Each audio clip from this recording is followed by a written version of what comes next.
দেখুন, বড় বড় সুপারস্টারদের অনেক ইন্টারভিউ দেখলাম, সেখানে তারা বলল যে বাংলায় নাকি গল্প শেষ হয়ে যাচ্ছে। আবার কেউ বলছে যে বড় বাজেট ছাড়া সিনেমা বানানো যায় না। তো নির্ঝর মিত্র খুব একজন বড় ডিরেক্টর এটা অবশ্যই নয়, কিন্তু উনি এই কাজ দিয়ে প্রমাণ করে দিয়েছেন যে এই কথাগুলো একদমই ভুল।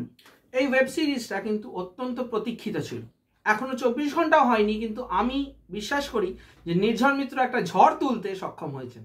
বাংলার বুকে, বাংলার মাটিতে এখনো এরকম অনেক গল্প আছে যেগুলো তুলে ধরা হয়নি। এরকম কত কুসংস্কার আছে বলুন তো, যেগুলো নিয়ে গল্প বানাতে শুরু করলে গল্প শেষই হবে না। এই ডাইনিও এরকমই একটা কুসংস্কার, যে কুসংস্কার ধীরে ধীরে খেয়ে চলেছে আমাদের রাজ্যকে। শহরে হয়তো আমরা এটা ফিল করতে পারি না, কিন্তু গ্রাম বাংলায় নিশ্চয়ই পারি। তো কেমন হলো এই ডাইনি, সেটা বলার আগে আমি বলে নিই,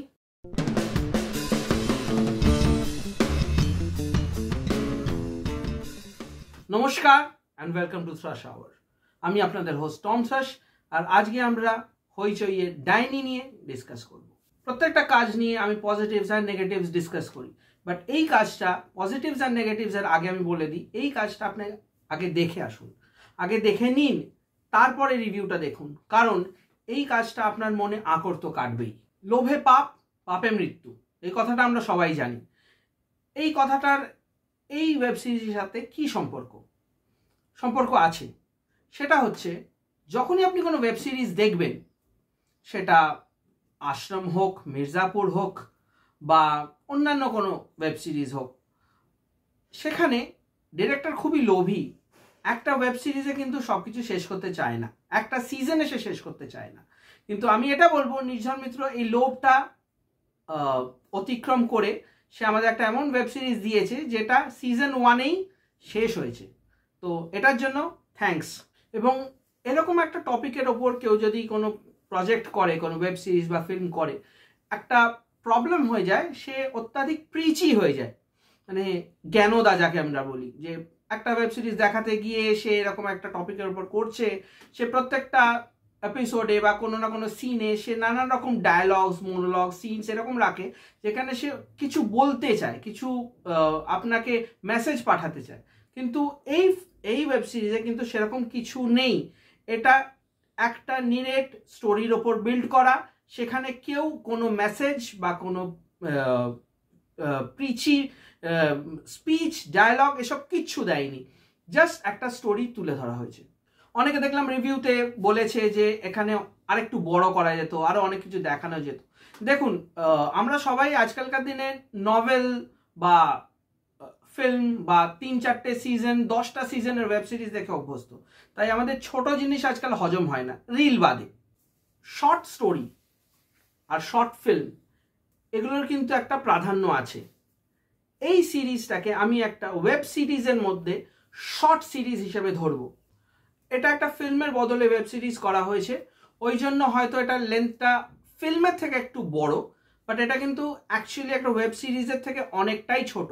6টা মাত্র এপিসোড রয়েছে, 24 মিনিটস করে অ্যাভারেজ এক একটা এপিসোড। এবং অনেকে হয়তো বলবে যে টিজারটা অনুযায়ী ফিল্মটা খুব ভালো হয়েছে, আমি একদমই সহমত নই। টিজারের থেকে ফিল্মটা অনেক অনেক ভালো।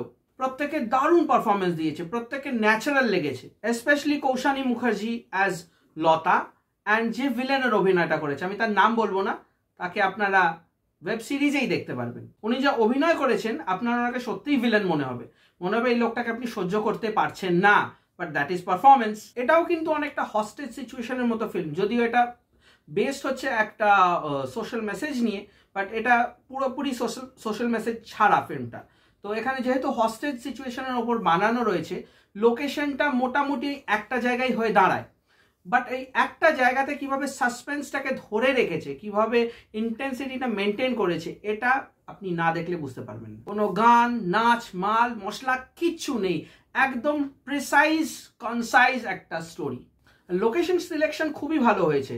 এরকম নর্থ বেঙ্গলে গিয়ে শুটিং অনেকদিন ধরে আমরা দেখিনি, যদিও নর্থ বেঙ্গল বললেই আমরা অঞ্জন দত্তর কথা মনে পড়ে যায়, আমাদের পাহাড় মনে পড়ে যায়। এখানে কিন্তু পাহাড় নেই, মানে নর্থ বেঙ্গলের যেসব ভিলেজ রয়েছে সেখানে যেভাবে শ্যুট করা যায়, এটা খুব ভালো করে তুলে ধরতে পেরেছে ডিরেক্টর। স্টোরিটা কিন্তু ঘটছে মাত্র কয়েক ঘন্টার ভেতরে, মানে 5 থেকে 6 ঘন্টার মধ্যে পুরো স্টোরিটা ঘটে যাচ্ছে।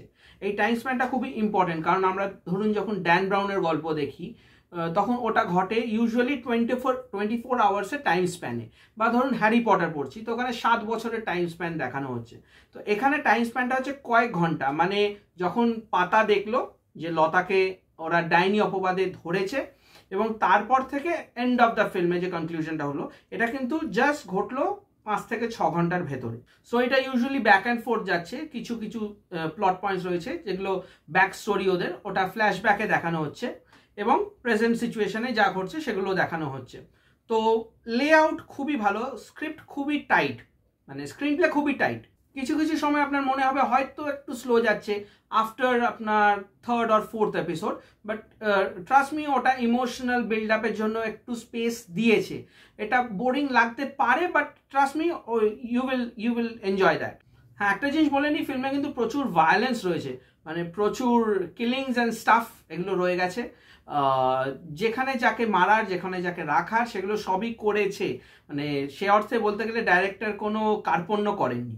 যদিও আমি পার্সোনালি খুবই খুশি যে এটা থিয়েটারে ফিল্ম হিসেবে রিলিজ করেনি, কারণ এটা ওয়েল স্পেসড আউট একটা প্রপার স্ক্রিন প্লে নিয়ে রিলিজ করতে পেরেছে এবং এটা একমাত্র ওটিটি প্ল্যাটফর্ম বলেই সম্ভব হয়েছে।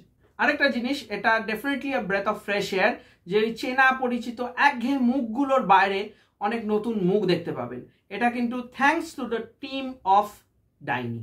এবং মিমি চক্রবর্তী কিন্তু সুপারস্টার মেগাস্টার হিসেবে এই ফিল্মে নেই, উনি একজন ক্যারেক্টার প্লে করেছেন। প্রত্যেককে ইকুয়াল স্পেস দেওয়া হয়েছে, প্রত্যেকের স্টোরিটাকে ব্লুম করতে দেওয়া হয়েছে। এবং হয়তো অনেকে বলবেন যে না, আরেকটু ডিটেলিং দরকার ছিল, স্টোরিটা আরেকটু বড় হতো।